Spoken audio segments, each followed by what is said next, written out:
मला 2 शब्द बोलण्याची संधी दिलेले माझे गुरुजन वर्ग, इतर कर्मचारी व माझे छोटे देशबांधव यांचे मी हृदयापासून शतशः आभार मानतो. झेंडा आमचा प्रिय देशाचा फडकतवरी महान, करीतो आम्ही प्रणाम याला, करीतो आम्ही प्रणाम, करीतो आम्ही प्रणाम याला, करीतो आम्ही प्रणाम. आज प्रजासत्ताक दिन म्हणजेच प्रजेची सत्ता सुरू झालेला दिवस. 15 ऑगस्ट 1947 रोजी आपली भारत माता या पारतंत्र्याच्या साखळीतून मुक्त झाली आणि आपण स्वतंत्र झालो. तेव्हा आपल्याला राज्यघटनेची गरज होती. अशा परिस्थितीत राज्यघटनेचे तज्ञ या विषयात PhD केलेले कायदेमंत्री, अर्थशास्त्रज्ञ, समाज सुधारक, पत्रकार, लेखक डॉक्टर बाबासाहेब आंबेडकर यांच्या नेतृत्वाखाली 1950 पर्यंत राज्यघटना तयार झाली. लोक ज्यांना खूप रडवत होते तेच या लोकांचे भविष्य घडवून गेले. लोक ज्यांना खूप रडवत होते तेच या लोकांचे भविष्य घडवून गेले. अरे, वर्गाच्या बाहेर बसून सुद्धा ते या देशाचे संविधान लिहून गेले. ते या देशाचे संविधान लिहून गेले. डॉक्टर बाबासाहेब आंबेडकर यांच्या कार्यातून एक गोष्ट मात्र शिकायला मिळाली. जेवढे तुमच्या वाटेत काटे तेवढेच तुमचे यश मोठे, तेवढेच तुमचे यश मोठे. आज ना हिंदू के लिए ना मुसलमान के लिए मैं यहाँ खड़ा हूँ तो सिर्फ हिंदुस्तान के लिए, क्योंकि मैं इसका हनुमान हूँ और ये देश मेरा राम है. मैं इसका हनुमान हूँ और ये देश मेरा राम है. सीना चीर कर तो देखो यारो, अंदर बेटा हिंदुस्तान है, अंदर बेटा हिंदुस्तान है.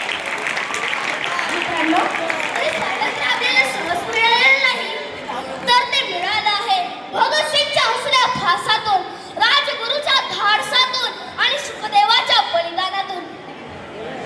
ए मेरे वतन के लोगों, जरा आँख में भर लो पाणी.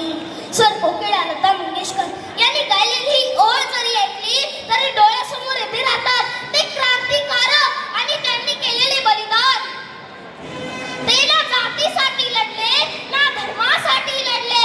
ते शूरवीर फक्त आणि फक्त आपल्या भारत देशासाठी लढले, आपल्या भारत देशासाठी लढले.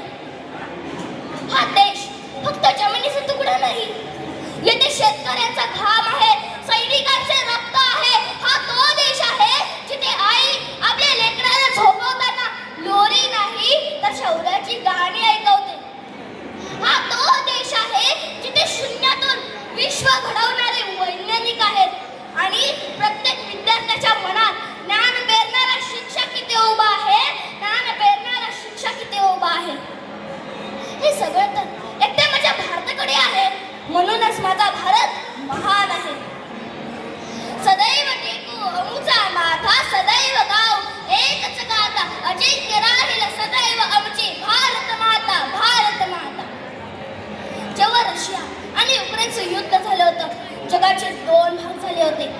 अशा वेळी भारताचे काही विद्यार्थी युक्रेनमध्ये शिक्षण घेत होते. तेव्हा माननीय प्रधानमंत्री नरेंद्र मोदी यांनी रशिया आणि युक्रेनला फोन केला, तुमचे युद्ध थांबवा, आम्हाला आमचे विद्यार्थी बाहेर काढायचे आहेत.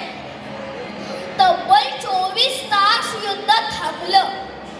यात अशी परिस्थिती झाली की पाकिस्तानचे विद्यार्थी सुद्धा हातात भारताचा झेंडा घेऊन भारत माता की जय अशा घोषणा देत तिथून बाहेर पडले.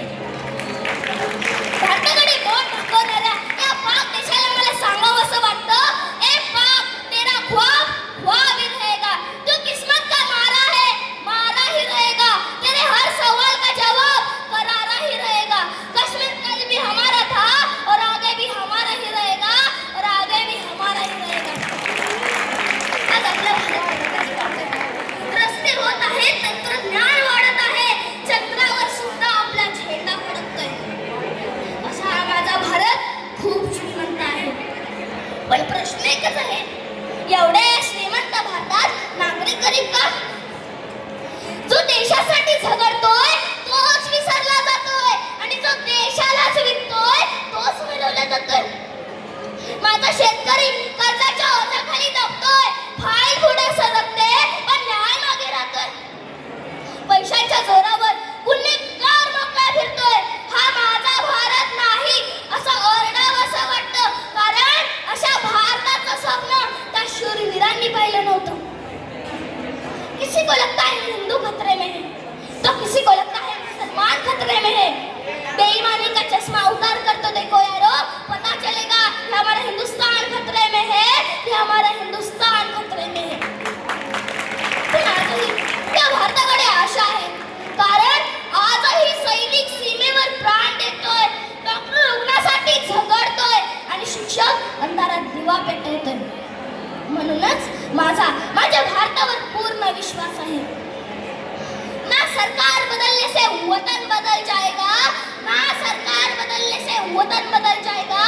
जिस दिन हर जवान बदलेगा उस दिन हमारा हिंदुस्तान बदल जाएगा, उस दिन हमारा हिंदुस्तान बदल जाएगा. प्रत्येक तरुणाने जर एकत्र येऊन एकच संकल्प केला की आपला भारत भ्रष्टाचार मुक्त भारत घडवूया, तर एक दिवस हम होंगे कामयाब, हम होंगे कामयाब, हम होंगे कामयाब एक दिन. मन में है विश्वास, पूरा है विश्वास, हम हो